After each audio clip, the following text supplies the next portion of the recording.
Dobrodošli u naš video o kada novac odlučuje, dev fund u kriptu, treasury i stvarna moć projekata.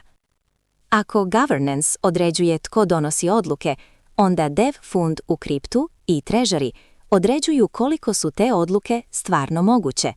Možeš imati savršene ideje, decentralizirane prijedloge i glasanja, ali na kraju se sve svodi na jedno vrlo prizemno pitanje – tko kontrolira novac od kojeg projekt živi?